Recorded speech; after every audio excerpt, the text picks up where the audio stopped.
Hi friends, welcome back. So we were discussing the world of fixed income. So in the world of fixed income, there are two sources of return.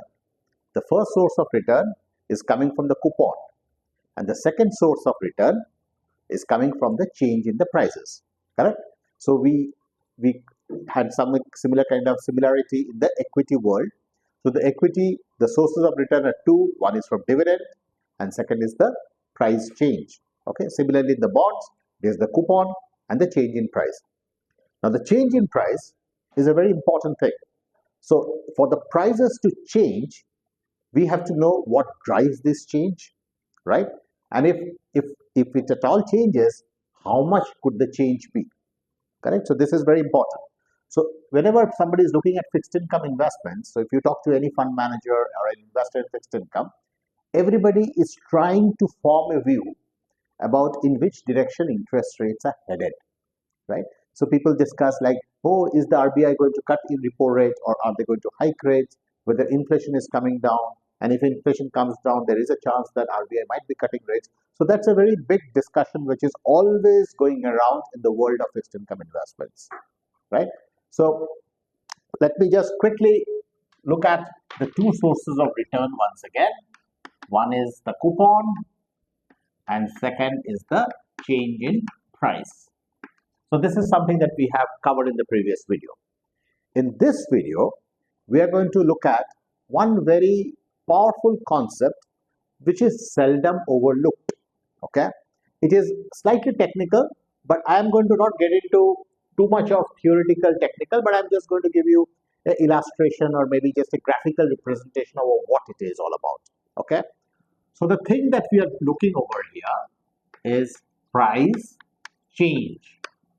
Correct? So this is something that we are trying to arrive at. Now, why does the price change? Price changes because of the change in the yield. The price changes because of the change in the yield, and price and yield are negatively correlated. Okay, so they are negatively correlated. So this part we have understood. What does it mean? If yield goes down, price goes up. So this is something that we have already discussed and we have understood that in quite some detail. Now the question is, we need to understand, because we are interested in return, we are not interested in anything else. So if we are interested in return, we are looking at change in price. Now for change in price to be understood better, we need to understand how much could be the change in yield. So all our conversation is going around how much is the change in yield. Now, I think in the previous video, we did some small little graphical changes. Now, if the price and yield, if the price,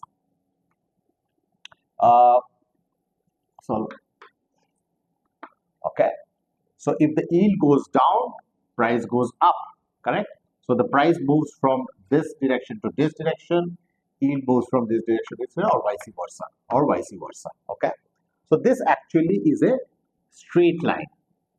But in the real world, the price and yield relationship, if it is plotted, it is actually not a straight line. It is actually a curve. Okay. This curviness is actually determined, and how much that curve would be is determined by the convexity of every bond.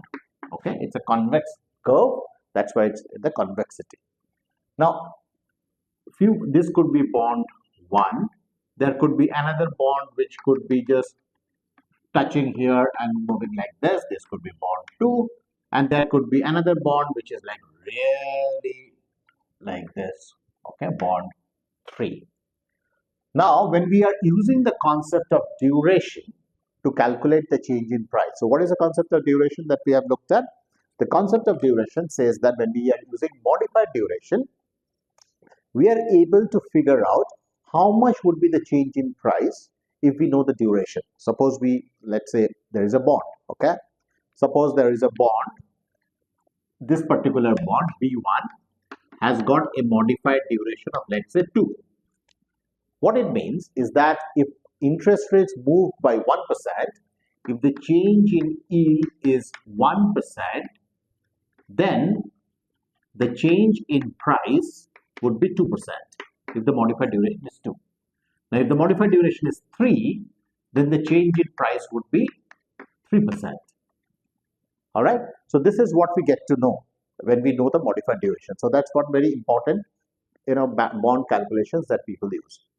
I am taking one step further today and introducing the concept of convexity. Now, when we are using why do we need to use convexity? Because the bond price relationship is not linear. It is not like a straight line. So this modified duration assumes it's a straight line. But if I use this straight line, okay, let's assume, let me just delete all these dotted lines so we are very clear about what exactly we are looking at. Let me just redraw this once again. Okay, so this is a curve. All right. Now, this is one price. Okay. So at yield 0, we have a price of P0. Okay. Now, when we are using the concept of modified duration, if the yield drops, I would think had it been a straight line, I would have expected the price to be somewhere here. Okay, at yield 1. But actually, in reality, the price is somewhere here. It is this part. The reality, there is a gap. This gap is explained by convexity. Okay, so the difference between modified duration and convexity is that we are using both of this, modified duration and convexity, to figure out what would be the change in price. Duration explains large part of that change. Convexity also explains that additional error margin. Okay, so convexity is the second derivative of duration. All right, so let's not get too much deep into this, but convexity is very powerful bond mathematics, which is used by fund managers and sophisticated investors to figure out what would be the final perfect change in the price in case of an unitary change in yields. Great. So hope this was useful, and please stay tuned with us. Please send in your comments and we would love to respond to them. Please subscribe to these videos, keep sharing these videos, and we would love to keep coming back with more of such videos. All the very best, and stay tuned and happy investing.